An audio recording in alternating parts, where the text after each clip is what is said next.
Hello, I'm Ruth Alawode. Remember we had a time sharing the experience of freehand cutting of women's wear, and I promised I will be coming up with other DVDs and lined up DVDs concerning sewing techniques, simple sewing techniques, sewing one-on-one for women's garments, also for men's garments. Another aspect we are going to cover is sewing and cutting of African wear. And the third one that will follow suit is how to do tie and dye batik the African way. Well, for starters, we are starting with sewing technique 101. What I'm going to do right now is to show you the different tools that you can use for sewing. From experience, you can be a beginner tailor or dressmaker or custom coutier, or a pro that works in the industry. I always tell my students that you can never be tired of learning. You learn from everybody every day. I learn every day. I learn from my students. I learn from other colleagues that I feel have new ideas that I don't know about. So it's good to update yourself with what is going on. Thank God for technology right now. Everybody can go on the internet, Google, YouTube, and get new ideas and run with it to make better clothing. So for Sewing Technique 101 by Rucha Style, I'm going to show you the tools you need. And looking at the tools on the table, here we have our dressmaker pin. As you can see, the different colors of dressmaker pin, and they are already stuck into pin cushions. This one is the pin cushion you normally have around your wrist, your left wrist. Then the one that has the form of a tomato shape, and this one, funny enough, has an extension. This part you can use to sharpen your rusted needle. Then here you have a thimble which you can insert into your thumb, so that when you are sewing or doing your hand stitching, during tailoring and hand stitching, you can easily push down the needle in through very thick corners. Also, here I have with me another kind of cushion, but this one is a magnet encased in this plastic. So what it does, it will help you to pick your pins around your sewing room or your factory and keep your things together. I've been able to gather this stuff with years of practice. Then still on things you need for sewing, you need your regular hand needle. You see your hand needle, I know they come in sizes, small needles and big needles. You need all the sizes. You need a needle threader. This threader you can use for a hand needle. You can also use it for your sewing machine. All these things you will see while we'll be engaging in the different sewing practices. Then for your sewing machine, just talking about needles, we have sewing needles. And I want you to know this, that the sewing needle, the needle size actually is you use for your project is determined by the type of fabric. Because most times students will be saying, oh, they told them that you have to buy a kind of needle that actually goes with a machine. No, it is your fabric that should determine what size of needle you use. So they are all stated there. You will see them on the screen later on. So they come in sizes 14, 16, 18, 11 and so on, right for each job. So if you are sewing a lightweight fabric, there's a special needle for that and so on. And still for your sewing machine comes in different the sewing machine comes with bobbin, because for you to be able to sew, as I will demonstrate later on the sewing machine, you need the bobbin to wind in your thread. So we have plastic bobbin, we have metal bobbin that that you can use. And then here's the bobbin case. Most people call the bobbin the reeler, mostly in the part of the world I come from, but the right name is bobbin. And this is the bobbin case. Here you slot in your bobbin to insert it in the bobbin compartment to be able to sew. Then still for your projects in your sewing experience, we come to thread. Then you can't do without threads. And here I have a lot of threads. Here I have the normal regular thread, as you can see. They come in big cones, but there are some that come in very small cones too, small sizes. So these ones are big ones, but you can still use them for both, most especially for domesticated sewing machine and also industrial sewing machine. Then we also have invisible thread.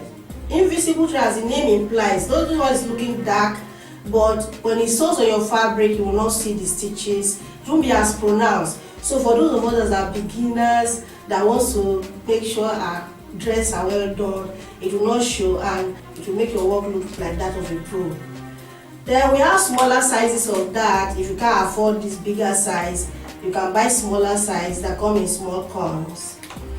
Then also for sewing machine, we have embroidery thread, and here with me are different colors of embroidery. We have variety of colors, all the colors in your color wheel, but these are the ones we have right now on display, just for you to know that your machine, your most especially your domestic machine, can also use your, and your industrial machine can also use your the embroidery thread. The embroidery thread also come in smaller sizes, which is very good for your small domestic machines. Still on embroidery, we have these threads which you can use on for hand needle. You know, you can use these ones, the embroidery threads, which you can easily use for hand needle. So part of the things you will need for your sewing is your buttons. We have assorted buttons, as you can see here. So they can come in different sizes. Some are big size, and whereas some are small size. Then in getting your sewing job done also, you need elastic. They come in small size. They can come as big as this. They can come as wide as this. So you can see this one. This one is more for decorative purpose. That you don't have to hide it inside a casing. It can just be the waistband of a skirt or a trouser or whatever you want to design as a designer. Then one thing you also need as a designer, as a dressmaker, or should I say custom clothes here, is zippers. You need zip.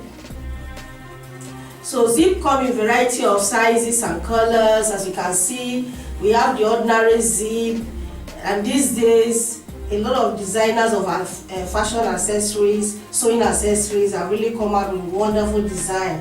Like I said, always go on the internet. You get new ideas that you can incorporate into your design. So here I have very long ones. You can see this one is really long. This one is size 8, while some of these ones are invisible zip. All these are things I'm going to show you on how to sew them on your dresses. Furthermore, you may need things like shoulder pad. Shoulder pad, mostly for people that have slim shoulders, they can use their shoulder pad to enhance the shoulders of a dress. So you need that as a dressmaker or a sampler or a tailor or a custom clothier. Another thing you may need that you can add to beautify your fabric is trimmings. You can do with trimmings. And I would advise that you always be a collector. Like me, I'm a collector of trimmings. Wherever I travel and I stumble on anything new and fresh, I buy and collect. I may not use immediately, but someday it will come handy. So whenever you stumble on those wonderful sales where you get good price of trimmings, why don't you buy them and keep them, you know? But you need trimmings to make that beautiful blouse or dress or something for your child and your loved ones. And also, as a custom clothier or dressmaker, you need what is called tailor shop. So tailor's chalk, most of them are water soluble that they can dissolve in water, and that's when you wash them, they can rub off when you wash them, and you can use it to mark whatever you are cutting on your fabric to design. So you need tailor's chalk, and some of them come in pencil form. As a dressmaker, you can't do without your scissors. So you have different scissors here. I'm holding different types. You can't do without this. One of the major as a dressmaker, and I will encourage you to have them. So this one is a pinking shell. You can see that it has zigzag edges. That's the pinking shell. And this is a scissors that comes with, it's a scissors and also has a tip. And this one is a larger one, so, and different types. I will advise you that you should have different pinking shells, and mind you, don't use the scissors you are using to cut fabric to also cut paper, because it will make it go blunt. So manage your scissors wisely. And part of sewing too, you may need iron, very important. As you will see when we continue with the record, As you will see later during the demonstrations, that I always form the out of ironing, because a well-pressed job when you are sewing or working on your garment determines the finished result. Here I have 2 sizes of iron. I have a large one which I can use for my pressing. It's a steam iron, as you can see, a steam iron. And here I have a small one that can go into corners. And mostly when I'm doing my embroidery, I'm doing my pockets, I can use a small one. So furthermore, these are seam gauge. I'm going to use it during the practice, because of practice. Seam gauge is very good to have it. You can use your tape measure, but to do a faster and quick job, you can use your seam gauge. Here I also have tracing paper. This tracing paper actually helps to transfer the information on your pattern to the fabric you want to cut. So if you're not doing freehand cutting like we do in Africa, where you cut straight on fabric, like I did in my previous DVD, but you want to use commercial pattern, you need a transfer paper like this to transfer the information on the commercial pattern, seam allowances, darts, the styling, the style lines onto your fabric. For your sewing experience, you also need a tape measure. It's very handy. It's cheap, they come cheap, and they come in different colors and sizes. And these days, there are those ones made, like the one I have around my neck, that has press button. The way it's designed, you'll be able to take your own measurements. That's the good thing about this tape. Then you also need a clear ruler, as you will see us using later. And also, you will need your L square. You'll see us using this later. You need a yardstick, we're going to use later, and they come in 2 variations. So, and these rulers and measures, they can be metric measurements or imperial. There are some countries that still uses inches, while some still uses centimeters and meters. For a very good job, you also need hook and eye. I have here the one for skirt, then the smaller sizes. So they come in various sizes, the hook and eye. And to embellish the clothes you design, you may design something nice. To embellish them, you may decide to use sequins. These are beads. You can bead over a particular motif you've drawn on the dress, and you can use your sequins to create a beautiful floral or animal pattern. And they come in various colors and designs and sizes. We have seed beads, we have rice beads, we have flat sequins. They come in variety of colors, and as the lesson goes on, you see how to use it. Also, we have seam ripper. Seam ripper, you use it when you've made a mistake and you want to correct yourself. So looking at what I've showed you so far, you discover that there are endless fabrics, endless trimmings, endless sewing tools you need for your sewing experience. So don't be afraid to start out to sew.